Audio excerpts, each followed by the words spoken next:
Assalamualaikum warahmatullahi wabarakatuh. Alhamdulillahilladzi farada alaina siyama Ramadan. Asyhadu an la ilaha illallah wahdahu la syarikalah wa asyhadu anna Muhammadan abduhu wa rasuluh la nabiyya ba'da. Amma ba'du, qala Allah ta'ala fil Qur'anil Karim, a'udzu billahi minasyaitonir rajim. Bismillahirrahmanirrahim. Ya ayyuhalladzina amanu kutiba alaikumusiyam kama kutiba alal ladzina min qablikum la'allakum tattaqun. Shadaqallahul azim. Para pemirsa yang dihormati, para saimin dan saimat, pada sore ini kita bertemu dalam acara penampilan tausiah yang diadakan atau yang diinisiasi oleh Terbiah Parti Sumatera Barat.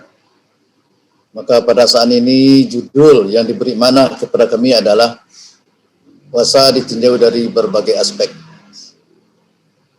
Pertama, kita tahu puasa ini diwajibkan Allah kepada umat Islam pada tahun kedua Hijriah berbarengan dengan perintah zakat. Dan puasa itu sendiri di bulan Ramadan pada musim panas.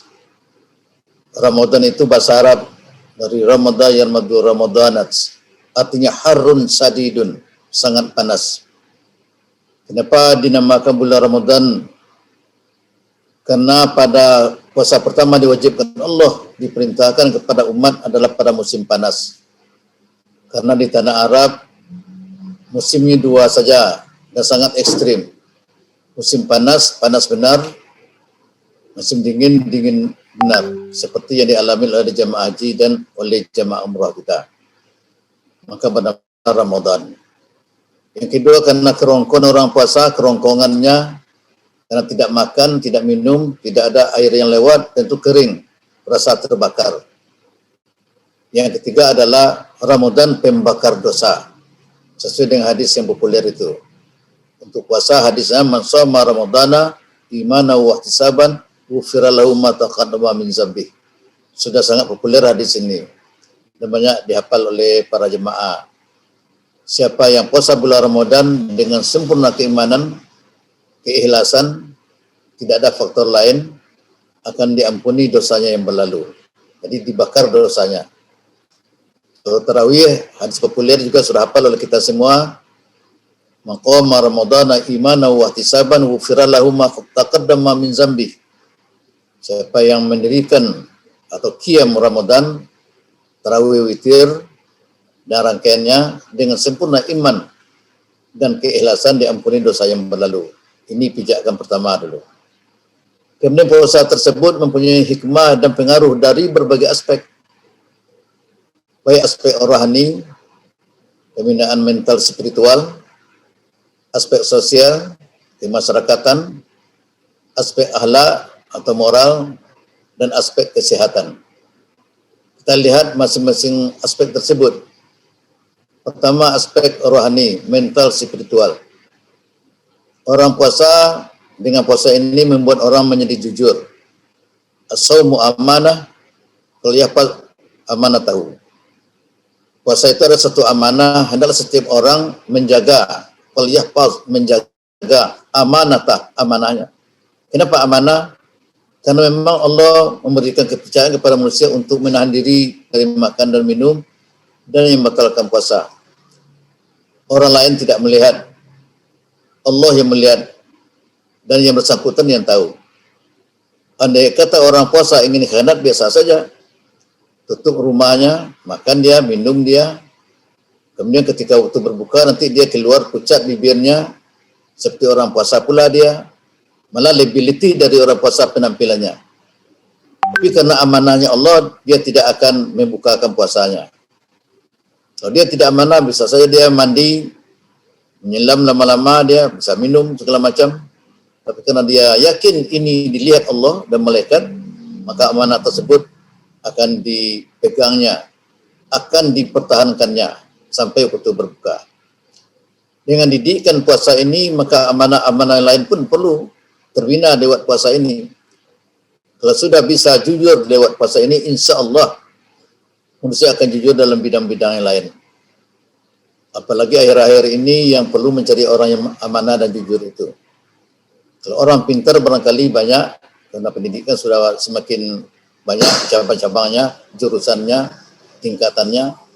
Tapi yang amanah ini barangkali perlu. Karena sekolah ini tidak ada. Yang ada sekolah kejuruan, bukan sekolah kejujuran. Kejujuran ini yang amanah. Lewat ibadah puasa, insya Allah terbina. Kemudian juga puasa membuat orang menjadi menahan diri, mengendalikan diri. Emosi perlu ditahan. Orang puasa kalau ada yang mengajak dia bertengkar, kata Rasulullah, jangan dilayani. Jawab saja, kata Rasulullah, kul inni sha'imun. Katakan saja, aku ini sedang berpuasa. Apalagi dia akan berbuka nanti.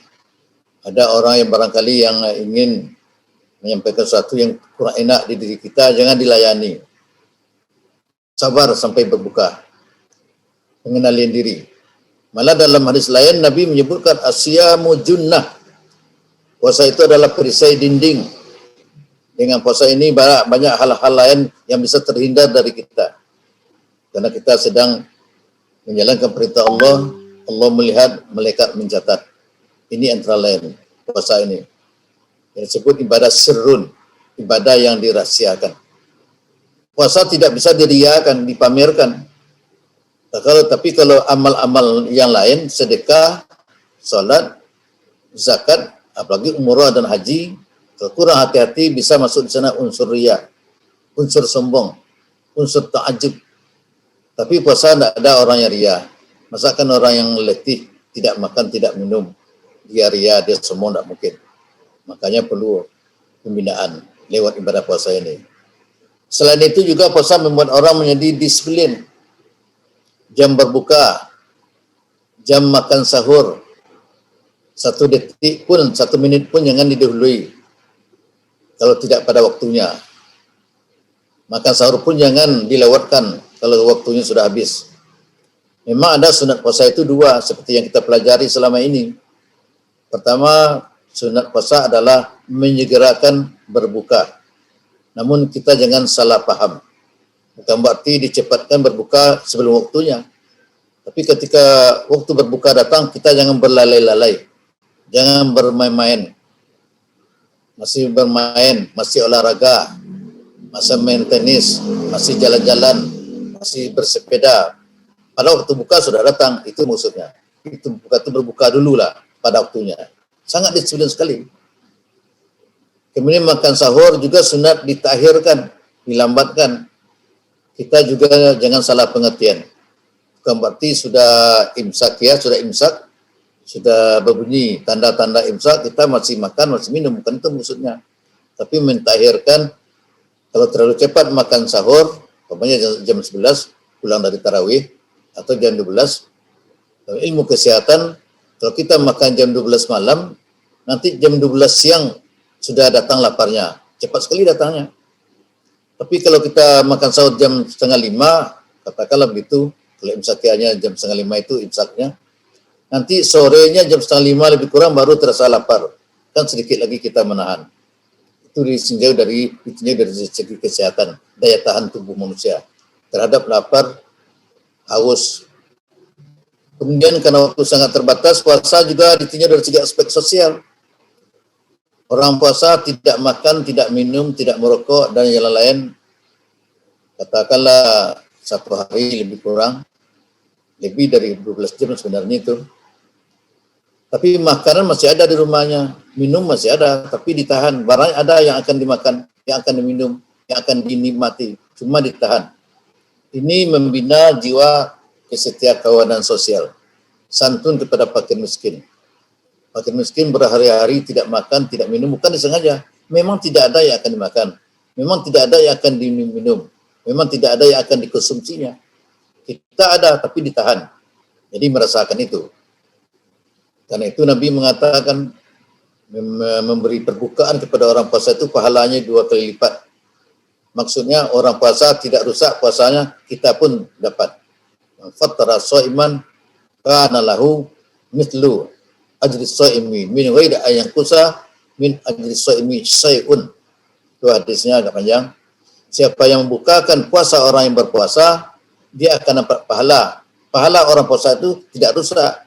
Dia puasa pahalanya sempurna 100%. Yang membuka katanya dapat pahala pula. Ini antara lain sosialnya tinggi sekali.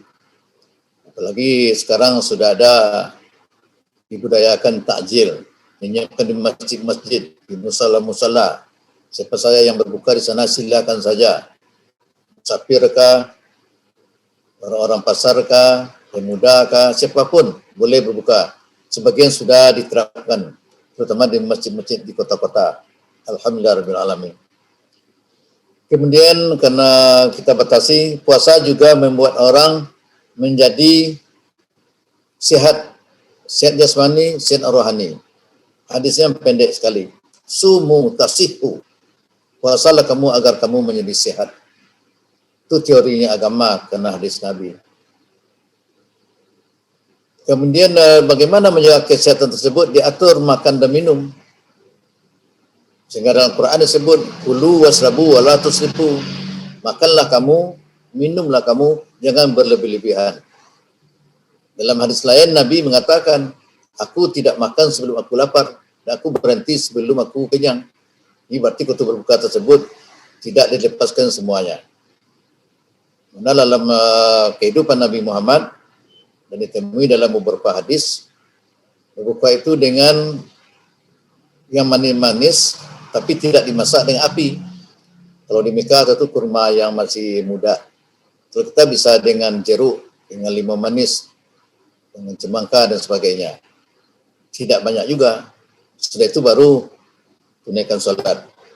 Ketika berbuka pun diatur juga kata Nabi, perut itu terbagi 3. Sepertiga perut kita untuk makanan, sepertiga untuk minuman, sepertiga tanap pasa untuk bernapas. Sehingga badan kita merasa segar rasanya. Kemudian teori kesehatan ini bukan saja diakui oleh orang Islam, bukan saja ditemui dalam ayat dan hadis seperti yang dikemukakan tadi. Ahli kesehatan dunia, WHO, juga mengakui puasa membuat orang menjadi sehat. Sekarang kita kemukakan 2 pendapat dari ahli kesehatan dunia. Namanya Dr. Mark Fadon, Dr. Alexis Carrel. Kata beliau ini ada 4 macam penyakit sembuh dan sehat dengan puasa. Pertama penyakit jantung. Karena memang sebabnya makan lemak. Sekarang yang berlemak tidak kita konsumsi minimal pada sehari. Yang kedua penyakit darah tinggi, juga mirip dengan sana penyebabnya. Yang ketiga rematik. Yang keempat penyakit emah. Di penyakit emah ini barangkali sedikit agak kurang rasional, tapi rasional, kurang rasional. Karena emah itu kambuh karena terlambat makan. Sekarang kita tidak makan malah 1 hari. Kok bisa sehat penyakit emah tersebut? Ini adalah karena latihan perut tadi. Jadi karena perut kosong tersebut bersih dia, sehingga tidak ada zat-zat yang merusak. Apalagi yang asam-asam, penyakit emah akan sembuh itu. Jadi berarti yang mengakui puasa ini menjadi sehat, membuat orang menjadi sehat adalah bukan saja orang Islam, bukan saja kajian Islam, tapi juga kajian non-Muslim, katakanlah sebagai pendapat orang Barat. Sekarang kita lihat pula praktek harian. Kalau ada seseorang yang akan dioperasi oleh dokter di rumah sakit, kata dokter, bapak atau ibu nanti malam akan dioperasi, atau pagi besok akan dioperasi. Mulai jam 11 malam puasa dulu. Tidak makan, tidak minum. Dengan istilahnya diet. Ini menahan dari itu. Berarti memang sudah diakui dengan puasa orang menjadi sehat. Apalagi akhir ini sebagai penutup, ada orang yang risau dengan perkembangan tubuh dan badannya. Ada orang gemuk, terlalu gemuk, minta kurus. Orang yang kurus malah minta gemuk. Sekarang untuk menetralisir dan untuk mengimbangi gemuk dan kurus tersebut, sudah banyak sekarang orang atau masyarakat kita melakukan puasa minimal Senin Kamis. Jadi dengan puasa ini manusia menjadi sehat. Barangkali 4 aspek itu kita kemukakan pada hari ini. Tinggal terakhir tadi lupa aspek moral atau akhlak. Dengan puasa ini akhlak semakin baik. Ada beberapa hal yang perlu ditinggalkan meskipun tidak membatalkan puasa. Berkunjing, fitnah, adu domba, gosip, bertahok dan sebagainya itu dihindari. Bukannya di bulan puasa, di luar Ramadan juga, tapi di bulan Ramadan ini lebih ditekankan lagi karena akan merusak pahala amal ibadah puasa. Meskipun dalam batalkan puasa itu tidak tersebut yang batalkannya, tapi pahala puasanya rusak. Terakhir ini contoh, seorang ibu pada zaman Rasulullah kelaparan, bukan main laparnya. Kira jam 12 baru dia sudah lapar sekali, tidak tahan lagi rasanya. Memang lapar sekali dia. Mengadu kepada Rasulullah. Ya Rasulullah, saya puasa tapi sangat lapar Rasulullah. Apa boleh saya berbuka saja? Nabi mengambil piring, kemudian menyuruh ibu tadi meludah di piring tersebut. Agar di piring itu, dari mulutnya. Kata Rasulullah, kamu memang puasa tadi tidak makan, tidak minum, tapi sudah banyak melakukan yang lain. Berkunjing, riba, namimah, fitnah, dan sebagainya. Dengan demikian berarti puasa memang membuat orang menjadi sehat, menjadi jujur, menjadi sabar, menahan diri, disiplin, dan sebagainya. Para pemirsa yang berbahagia, demikian saja tausiah tarbiyah parti kita pada sore ini. Mudah-mudahan ada manfaatnya. Mohon maaf. Terima kasih. Assalamualaikum warahmatullahi wabarakatuh.